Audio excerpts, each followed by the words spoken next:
Hello mga ka-Pex, kumusta? It's me again po, Pex Vlog. Welcome back po na naman sa ating YouTube channel. So for today's video mga ka-Pex, magluluto na naman ako ng ulam namin ngayong gabi. At salamat sa Diyos mga ka-Pex, may good news tayo kasi si Ate Isra naging okay na. Tapos nakalabas na po sila kanina mga alas 3. So nandun na po sila sa bahay. So, salamat naman sa Diyos mga Pex. Okay lahat kaya Isra sa mga laboratory niya. At nawala na din yung ano niya, yung rashes sa paa. So, okay na naman siya. So, yun, pag uwi nila, sabi ni mga Pex yun, ano na naman si Isra sa mga ano niya, pinsan. Nagkipaglaro ka agad kasi isang linggo sila nandun. So yan, ano naman si Ate Isra. Wala namang ano kay Ate Isra, problema ano lang, rash lang talaga sa paa niya. So nakauwi na po sila at tingnan natin mga ka-Pex yung ano, niluluto ko ngayon. Let's go. Yan o mga ka-Pex, ulam namin yung gabi, chorizo. Skinless po ito mga ka-Pex pala. Skinless. So, may ano pa ito mga ka-Pex, may kanina ko ba ito niluto? Nilagyan ko muna ng tubig tapos pinakulo.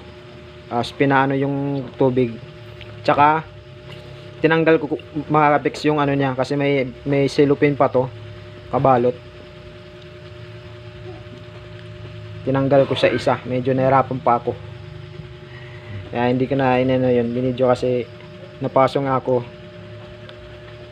Tapos nagmantika mga ka-Pex. Yan o yung mantika niya.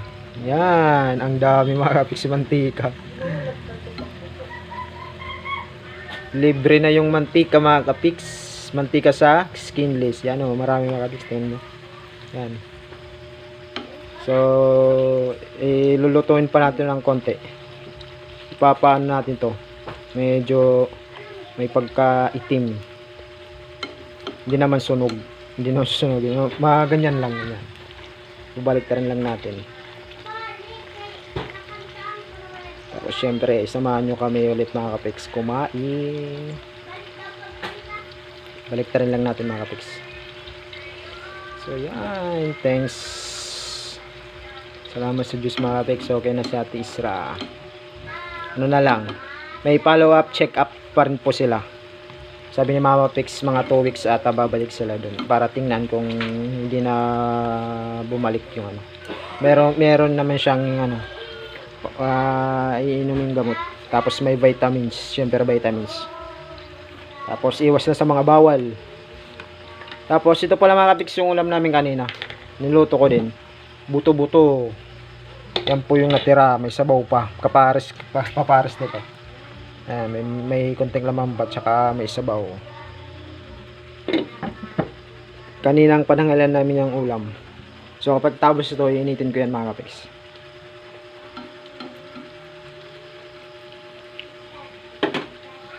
At kanina mga ka-Pex, pumunta ako kay Namay Timang kasi may binigay siya sa amin na mangga. Marami mga ka-Pex. Maraming mangga. Galing ata to sa bukid kasi galing po sila kanina galing kahapon sila sa bukid. Kinatitsa sila May Timang tsaka si Boss Stephen at si Boss Titeng. So ayun mga ka-Pex, si Boss Titeng pala medyo okay na po. Wala na rin po yung ano niya, yung ano niya sa katawan. Yung parang ano, nung unang pagkita ko sa inyo noon, sugat-sugat na. Tapos ngayon wala na. Humilom na yung mga sugat niya. So okay na rin po sa ano si Titeng. Tsaka si Boss Stephen pala mga ka-Pex, nandun na po sa ano, sa bukod kina Ate Cha, doon na po siya sa ano, tutuloy lang muna kasi may pinapatrabaho si Ate Cha sa kanya. So medyo matagal po dun si Boss Stephen. So iwan ko kung makapasyal ako dun. So ito pala mga ka-Pex yung ano, binigay ni May Timang. Yan mga ka-Pex yung binigay ni May Timang sa amin. Pinuntahan ko po yan kanina. Mga alas 5. Yun.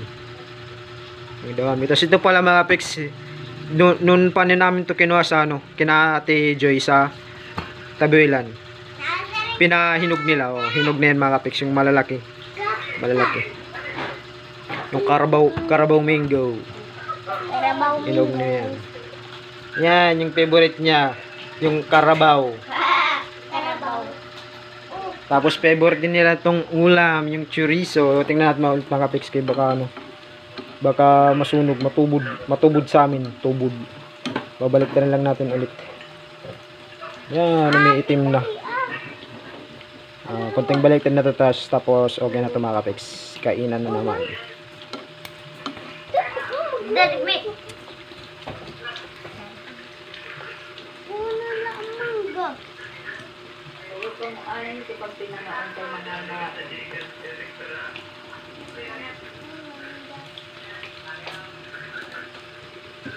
Yan, okay na. Tapos, kainan na naman. Yan mga kapiks, luto na po yung ating chorizo. Ulam namin ngayong gabi. Out skinless pala mga kapiks. So, pero lang din yun, ano, iba lang yung ano, yung putos. So, yan mga kapiks, ito yung natira naman yung ulam namin. Pinainit ko lang, iniinit ko lang yan sa sabaw para may kapares tayo sa ulam nating ano, skinless. Yan mga kapiks, samahan nyo kaming kumain na naman. Let's go. Yan o mga kapiks, tara, samahan nyo kaming kumain. Pero yan ay. Malaki sa alarm for this segment. Teaching about first seafood and one thing, styles, and love, and yellow the product is Mga kapiks, kain tayo.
Yan o mga pigs, tapos pa akong kumain. At maraming salamat sa Diyos mga pigs na naging okay na po si Ate Isra. So yan, sana tuloy-tuloy na po mga pigs yung paggaling po ni Ate Isra. Sana hindi na bumalik yung rashes dyan sa paa. At yun o mga kapiks, kung bago ka palang papusanin sa aking YouTube channel mga pics, please subscribe na po and don't skip the ads. Pakiclick na po yung bell notification para maging update po kayo sa lahat ng ating mga bagong videos. At so yun mga kapiks, thank you for watching and see you po in our next vlog. Bye bye. Maraming salamat po sa inyong lahat mga kapiks sa walang sawang panonood at suporta. Maraming salamat po sa inyo. Thank you for watching and see you po in our next vlog. Bye bye.